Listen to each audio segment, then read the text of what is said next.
Ah, right, here they are. They said they were packing up to leave, and they're clearly still here. Well, Bassilon, I need your wand. Staff. Let's see.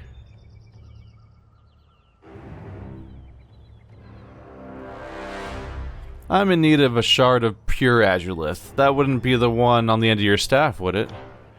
It would. He regards you curiously. But why would I just hand you my staff? I suppose you could use it to rattle some pebbles, but you're not an earth shaker.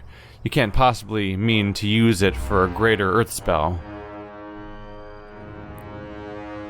If it weren't for me, the Stonestalkers would have killed you and your entire excavation crew. You owe me, Earthshaker. He sighs, greatly put out by the sheer notion, but he raises his tanned and weathered hands to placate you. Fine. I suppose I can replace it, given enough time and luck. But you had better treat it with care, Fatebinder. Azulith of such purity and resonance is a rare and valuable find. Take it. And for love of Karen, do not make me regret this. Oh, I'm gonna make you regret the shit out of it. But hey, you're alive. I've resolved another scenario, at least temporarily, without killing everybody. But I'm starting to think that all these Earthshakers I've spared along the way are just gonna end up being people I have to fight when I attack the camp at the end, so it may all be for naught anyway. But either way, as the Fatebinder of Tunon, I shouldn't be randomly murdering everyone. Although, I feel like one role-playing opportunity missed to an extent is the idea that we play a Fatebinder, but by and large, I don't really have the ability to consult a nice and detailed like rule book that tells me exactly what all the laws are that I can always refer to in every situation to figure out the legality of the situation. I can't. There's no third color either. Like, we have orange text, we have green text. There's no purple text I can highlight that tells me the legality of a situation or anything like that, based on whatever the laws are under Kairos that are pertinent to the situation. So despite being a Fatebinder, as the player, I often don't feel like I have the best tools with which to interact with the situation and be aware of how I should react to certain things.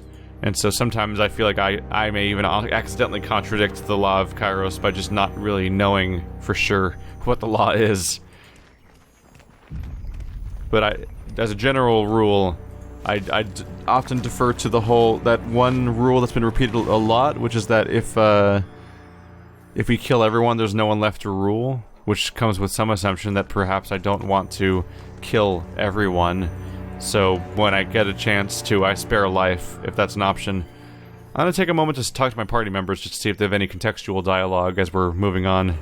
One moment, my friend. Just let me finish this thought. Ending his note with a flourish, Lantry licks the tip of his quill, pausing to taste it a second and third time before tucking the pen into the holster of his sleeve. What's in your mind? There's nothing. Alright, thought I'd give it a shot. Barik? My Lord Binder. You have something which requires my attention? Barik salutes you as he turns to greet you. I have a loyalty of 3 with you? Jeez. Oh, 4. I'm equally feared and loyal with him. 4 and 4. What can I do for you? Let's see. Let's move on for now. I could talk to him a little bit, perhaps later. I might do it now, actually. These other characters have been so much more interrogated. The Darkford Beastwoman snuffs and quivers, panting lightly at your approach. She hunches low, long, gangly fingers caressing the ground. I already have loyalty of 4 with her, huh? Yeah. Apparently getting along great with Kills in Shadow. Alpha to Kills in Shadow smells good. Like mountain dew. Makes Beastwoman blood stir. Run hot. Makes Beastwoman want to hunt, bite, rot. Fatebinder wants Beastwoman? The reek of an unwashed feral animal, bloodied and battle-worn, swathes you with like a wet blanket, and you breathe through your mouth to keep from retching. I'm getting along really well with her. I kind of want to check everyone's loyalty meters to see if anyone's quite as... Wow, she's almost 5 with level 0 fear. That was fast too, because she hasn't been interacted with... I only started using her this mission, basically. Happy that I rescued Left Claw? Yep. Fatebinder is good alpha to Kills in Shadow. Listens to Beastwomen's demands like all males should. Must like Beastwoman to fight for former pack whelp. She chops and shakes her head. She pants and scratches the back of her mane, hunching forward closer to you, her breath puffing hot against your neck. Her dark pink tongue lolls, dripping drool on your shoulder as she grins. Beast woman too likes Fatebinder. Had any good hunts lately? Good, yep. And many more than 5. Beast woman flexes and curls her claws in the air, the pitch blackness of them suddenly striking, a stark reminder of their power, their ability to kill. Went to prowl length of old walls during dark of nightfall. Killed many Bane, but could not kill all. Bane are strong, tough hunt even for beast women. Had to run, flee. So she gets occasional updates because she goes on different hunts. I'm curious, let's check real quick how our characters are doing. So there's Lantry, probably my favorite party member, but we're doing with 3 and less than 1. Less than 3 and less than 1. Wow. Barik, more than 4 on both. He's had emotional reactions to my behavior. Verse, both of them are less than 3. I haven't used her in the party since the beginning of the game, admittedly. I replaced her the moment we left Vendrian's Well, because that's when Ebb joined the party. But then I immediately replaced Ebb with Siren, and then I replaced Siren with Kills and Shadow, and yeah, like a lot of BioWare RPGs and stuff like that, it's kind of hard to use these characters that much over the course of the game, like to do it anywhere close to evenly. Which is a good thing that the game seems to encourage a second playthrough that makes that a bit more easy to deal with as a result. For example, Verse would be easier to use in my party if my main character was a tank character and was replacing Barik, for example. Ebb is really low. I only took her on like half a mission because midway through one mission that I took her on, I cleared the town, then got Siren, and then tried Siren and got used to having them around. I spent like a chunk of an episode talking to her, but we never really caught up that much. Kills and Shadow is way up there. So out of the competition, yeah, Barik's barely a 4. Kills and Shadow's almost a 5. So that's, yeah, she's got the highest loyalty of any character in the entire party. Siren has 0 loyalty and 2 fear. I feel like that was almost bound to happen from the very, very beginning of the entire game, when I immediately caused fear by just acting against her in the prologue. Little did I know she'd become a party member, as just to bite me in the ass for doing that entire thing. Let's talk to Barik for a little bit, because I haven't really. Let's try the Verse stuff. What can I do for you? We should talk about your connection with Verse. We are siblings. Half-siblings. Regrettable and repugnant as that fact might seem, it is true. Though the products of different nations and cultures, we have the distinction of sharing a father. Whoa. Okay, that's unexpected. We've gone this entire game without knowing that Barik and Verse are actually related. I am disgusted by the thought that my father lay down with some low-born southern farmhand. But my horror does not spare me from the truth of it. So I accept the fact and try to move on. Do you two like each other? Not particularly. She is unstable at the best of times, and a hardened killer at the worst. I don't know what her family did to her, but she lacks any pretense of human decency. How did you two become aware of this? During the conquest, the Scarlet Chorus made sport of shooting down messenger birds on their way to the disfavored camp. Anything they could accomplish to hinder our efforts or embarrass us was fair game. My father sent a missive intended for my eyes alone. By incredible chance, Verse intercepted it and recognized the name and handwriting. She found me in camp that evening, and we discussed our unlikely situation. We've done everything in our power to keep the word quiet. Not many in the Legion know that I share blood with a Southerner, much less a chorus rat. How has this affected you, Barik? Well, Verse has a nasty habit of jabbering in my ear and making this war intolerable. I plan on parting ways and returning to the north at first convenience. My father will answer for his infidelity. Beyond that, I am happy to consider myself in every way unaffected.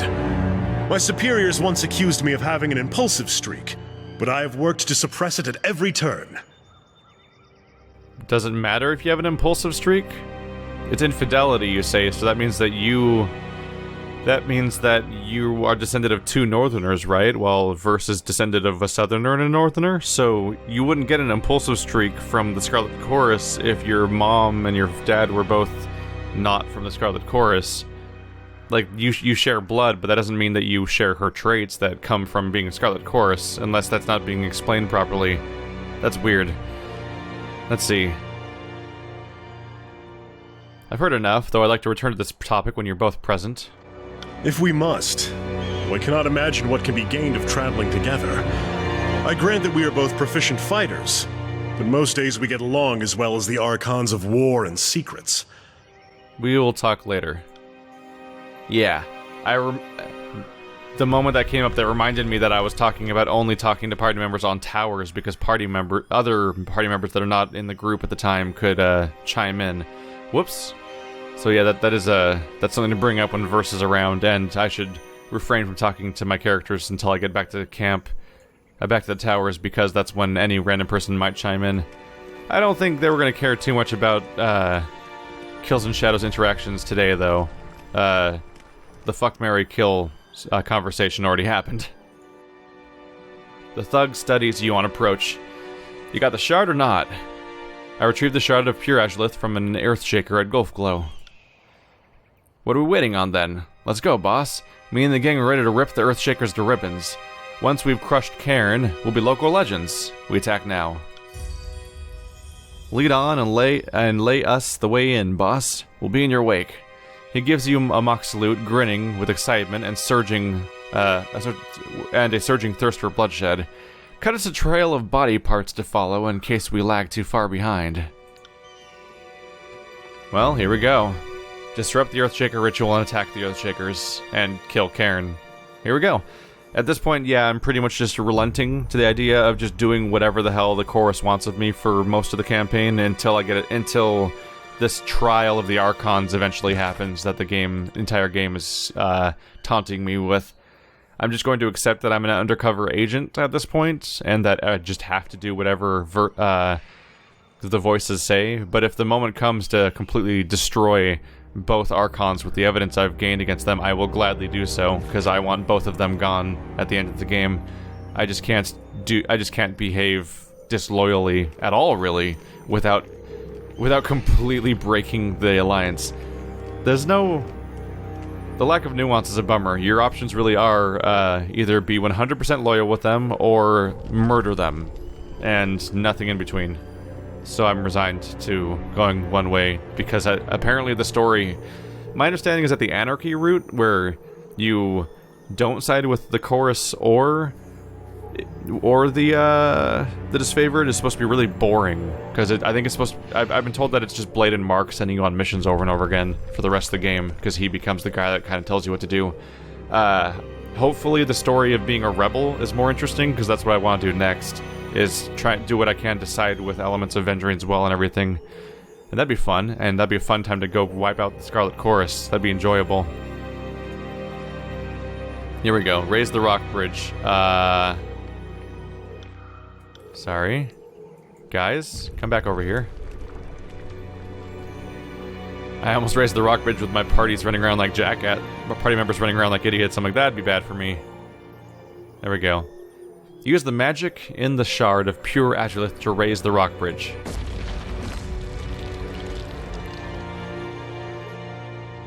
That was way easier than I thought. You'd think that someone would have to have like a bunch of stone powers, like be really competent with it. What in Cairn's name? Earthshakers, 2 arms. We've been breached.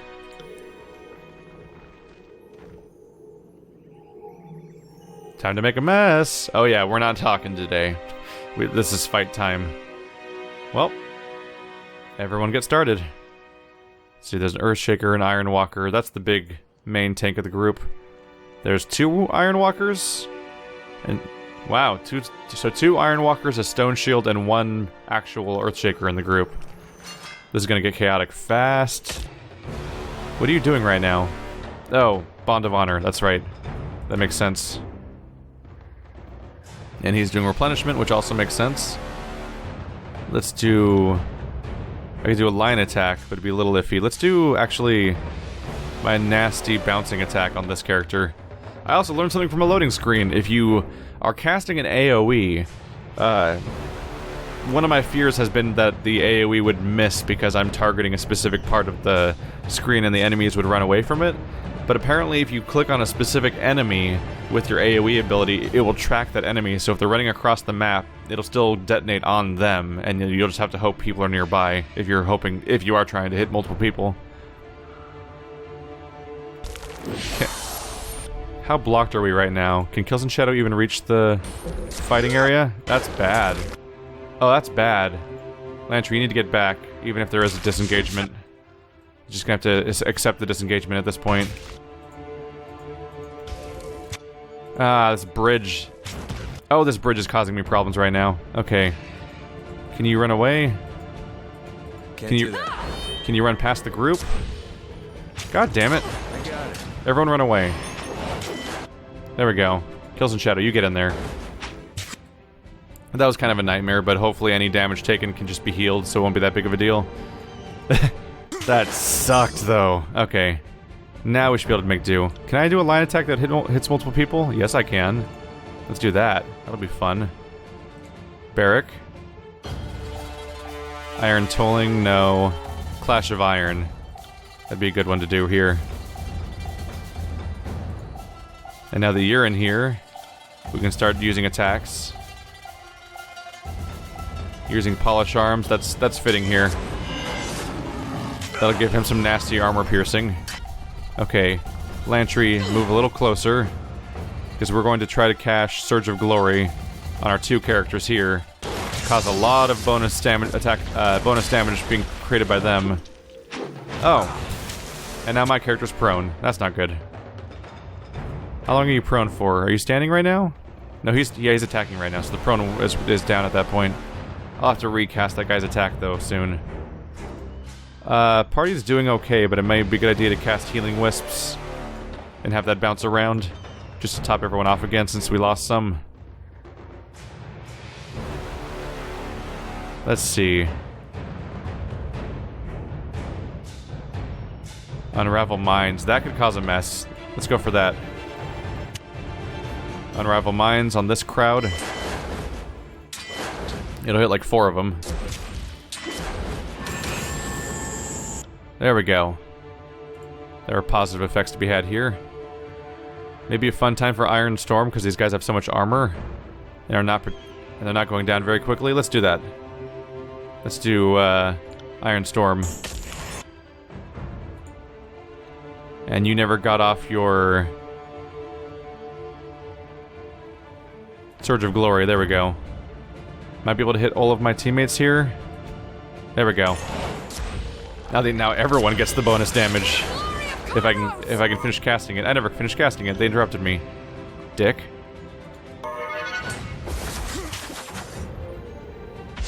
There we go. Now he's really dangerous. And we need to heal. Let's cast our AoE. Should be able to keep him going for a while. Let's see, Defender's Charge. I may want to share my damage if I can. Did they do their attack yet? Barik hits, Stone Did they ever get around to using their... They must have used it because it's gone now, right? Yeah. I probably missed it. Wow. So it's not effective, but it triggers constantly. People are hitting Barik for like 3 piercing, and he is countering with 1 piercing because of his new Phalanx variant. So people are slowly taking damage from that regardless. No one's that injured though right now. I think the biggest problem is the Earthshaker in the back. So I think I'm gonna have to start targeting them specifically with single target spells. I mean attacks with my ranged DPS character and try to make good use of that. Let's see. That's the charge to someone's defense move. I can use Striking Iron against someone who's fighting me. Let's try Striking Iron for counter damage. Are you not fighting right now? He wasn't really fighting. That's the 2 claw attack. Let's have you do Iron Tolling to get everyone's attention again. Let's see. I'll try Concussive Bolt. I'm just going to target them with whatever I can with this character. There we go. Now we'll do the pit spell. They're down to 1 character. They're down to just 3 now. And this one's going down quickly. So it won't be much longer. Good. I think with Barik, I just need to let him idle at this point. Let's have you do your swipe attack, though. Lantry is actually really good at being he's mostly a character I can just leave on autopilot a lot of the time, thankfully. He just kind of takes care of the party and heals everyone, which is nice. Unravel Minds. We're about to get this one back. There we go. Penetrating shot. Let's see if I can make this work. Oh yeah, he's about to go down. Let's see. I can just let this play out at this point, I think. Yep, there we go. This can't last any longer. There we go. And the entire party is full on health. Didn't go very well for the Stone Shakers, did it? But how many more of them are there? What's this line? Does it hurt? Oh my god. Alright, 7 armor, 4, 11, 11. Okay, we're back to still having 3 11s. I don't want to waste my time. Another casualty of society. That's the wrong band. I'm an idiot. That's isn't that Blink-182? Never mind, I can't remember. Shit. The 90s were a bad time for people sounding different from each other at all. Everyone seemed like the same band for a while. Let's see. So that's a solid wall of meat and metal, kind of blocking the path forward, which is great news for us. Let's have you run into the front a little bit. Oh, and here come friends. Okay. I want you to run forward a little bit. So I want to buff the damage of the entire party. There we go. Next I'll go for Spectral Blur on the slightly squishier Kills in Shadow, who has the poor state of not being completely covered in metal all the time.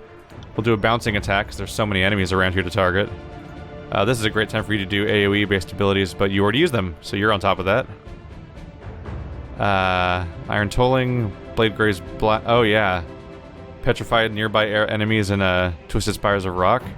For now we'll start with the just do damage to the person targeting you spell for now. But this may be a good time to do that giant multi-target spell with just this many enemies around. There we go. Both their spells are triggered. Let's do this one next. That'll be fun. Here comes a lot of stone. How you guys feeling? Not so good? That's fine. Alright.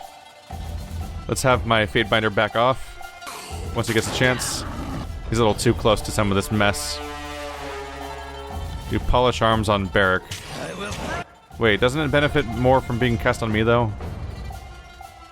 No. I think that was one of the variations I was planning on doing eventually, and which doesn't really apply yet. Oh crap, I messed up. Polish Arms. Unravel Minds.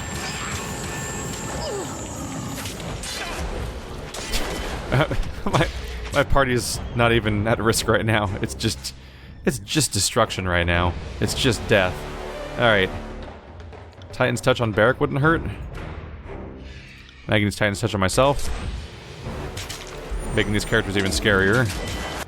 Maybe we can do a heart shot, see how many I can get in one spell cast. That's probably the best I'm gonna do is that one. Here it comes. Ooh. He died right before it went off. We're quickly running out of foes though, thankfully. Will of Command for more bonus damage.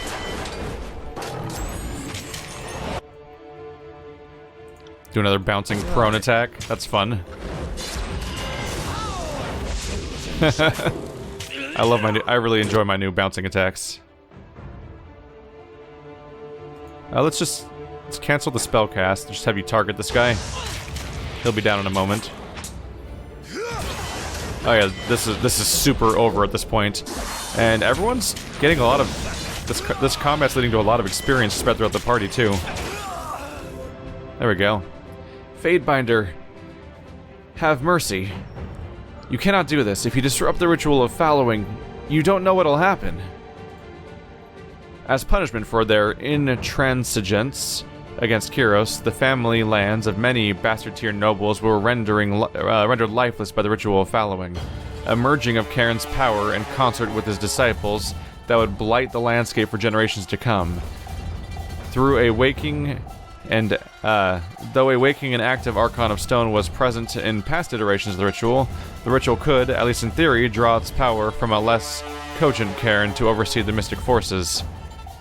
Let's see. Let's get a better explanation. Ritual of Fallowing, you said? He grits his teeth and looks away. Really? This is how you want to play it? The muscles in his hard, set jaw pop in place. Alright. Let's rattle him up then. Rage courses through him, burning brightly behind his eyes. Let's shove him towards the ledge. He breaks beneath the pain and fear, a pathetic excuse for a battle mage. Please, you must see to reason. We're conducting a highly intricate, magically esoteric procedure with Terran elemental loads of a mercurially unstable charge resonance. Destroy a single stone and the backlash could kill us all. You asked? What a way to end that. Okay. So, in layman's terms, the muscles rattle him harder. What? Shuddering and gasping, he dies clawing at your grip. Oh, rattle meant choke and... It meant choke. I choked him to death. Huh. I assume that's what shuddering and gasping is, that I choked him to death? I did not understand the language of my own actions there. Well, I've now choked somebody to death with my bare hands. That's my resume. So, if I screw with those things, everything explodes, basically. Potentially. I think the first priority is let's keep fighting everyone. Deal with all the enemy forces, and then I can figure out what to do with the magic. Ooh! Stone Shield Tower Shield. The name. Oh, it's because they're called the Stone Shields.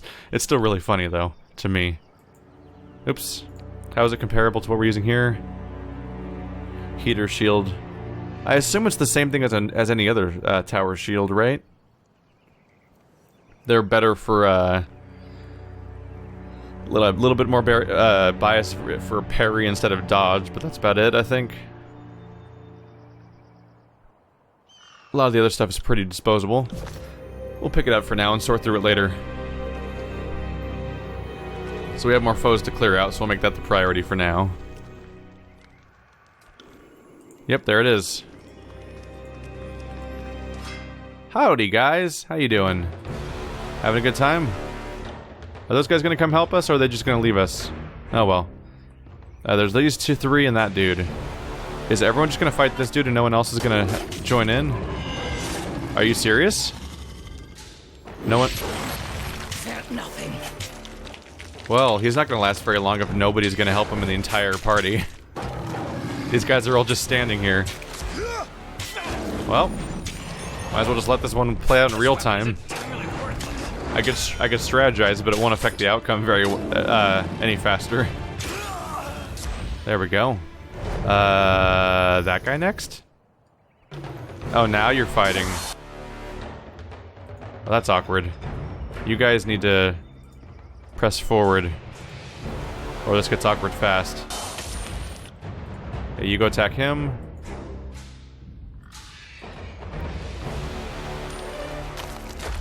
Oh wait. He's still not fighting. I can just fight these two. Okay. Let's line up a spell then. Heart shot. Hit me with your best shot. They're not gonna last at all. They're just squishy spellcasters. This feels like an accident. It feels like this isn't supposed to trigger this way and that everyone's supposed to fight me at once. They made me prone, so I made them prone. How's that working out for you? This is amusing. Let the land shudder and tremble. Hey, you're actually doing damage to him. Stop that. You cast heal on him. And you cast heal on him. Let's pick up the health real quick. Since the fight's about to end all on its own anyway. There we go. We're all better again. Alright. I guess kill that guy next. Oh, he died instantly. That was weird. Sure, why not? More water for the supply. A whetstone. Of all things for the mage to have, they had a whetstone on them. That seems somewhat peculiar. Ooh, bronze dagger is garbage. That's just a generic dagger. I'm always caught. Whenever I see glowy rims, I'm like, ooh, special item, and then I realize, oh, that's just how they didn't. That's how they show the quality types. Azurelith load. This staff, affixed to a charged load of Azurelith, has been primed to harness Cairn's energy, so you can destroy the break the staff and shatter the Azurelith load to disrupt the Earthshaker's ritual. So that's how I caused the giant mess. Let's see. I think I have to, don't I? Yeah. Yep, break the staffs embedded in the loads throughout the Howling Rock. It's not. This isn't a decision. This is just my objective. So I might as well just do it then. Break.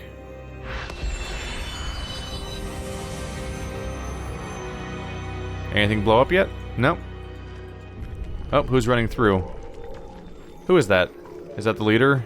Misery? Oh, that's Octave. We got your back, boss. I can already taste our victory. Alright. He just showed up, apparently. Let's blow things up. And rule of threes applies. We've got one more to go. They apparently got briefly revealed to me because it forced a pause. Well, we know where they are.